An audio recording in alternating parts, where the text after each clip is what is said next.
Amir Temur 1336-yil 9-aprel kuni Kesh Shahrisabz yaqinidagi Xo'ja Ilg'or qishlog'ida tug'ilgan.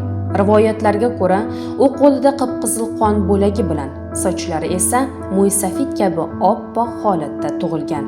Bunday holat Chingizxon haqida ham gapirilgan. Uning otasi Amir Muhammad Tarag'ay turk avlodining barloslaridan bo'lib, Movarounnahrda o'ziga yarasha obro'-e'tiborga ega, nufuzli ziyolilardan bo'lgan. Uning ota-bobosi afsonaviy turkiy Alan quva shajarasidan kelib chiqqan bo'lib, Chig'atoy ulusining saroydagi obro'-e'tiborli kishilari qatoridan joy olgan. Kesh va Nefis atrofidagi yerlar ularga qarashli mulk hisoblangan. Temurning otasi Tarag'ay doimiy ravishda xon ulusi bo'lmish ikki daryosi qirg'og'iga chaqiriluvchi Chig'atoy beklari qurultoylarida ishtirok etgan. 1355-yil u turmush og'a barlosi Amir Jakuning qiziga uylanadi. 1356-yil Amir Temurning ikki o'g'li dunyoga keladi: Jahongir va Umar Shayx.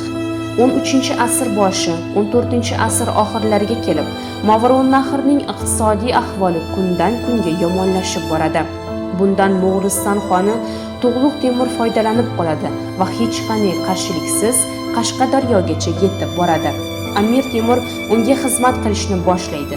Biroq Tug'luq Temur Movarounnahr hukmdori etib o'zining o'g'li Ilyos Xojani tayinlaydi va Amir Temur shahzodaga xizmat qilishdan bosh tortib, Balx hukmdori Amir Husayn bilan birlashib olib, Mo'g'ullar bilan qat'iy jangga kirishadi. 1370-yil Amir Temur Balxda bo'lib o'tgan qurultoyda Turonning bosh amiri etib e'lon qilinadi. Chingizxon qizi Saroy Mulkxoni bilan nikohi esa Amir Temurga Gurgun, ya'ni xonning kuyovi faxriy unvonini berdi. Amir Temur Amudaryo va Sirdaryo orasidagi yerlarni, shuningdek, Farg'ona va Shosh viloyatlarini o'ziga bo'ysundirib birlashtiradi. So'ngra bosqinchilik yurishlarini boshlaydi. Amir Temur hukmronligi 35 yil davom etgan. U Ind va Gangdan Sirdaryo va Zarafshongacha, Tiyanshandan Bosforgacha bo'lgan katta saltanatni yaratgan. Hayotining katta qismini yurishlarda o'tkazgan. Amir Temur 1405-yil Xitoyga yurishi vaqtida O'tror shahrida vafot etgan.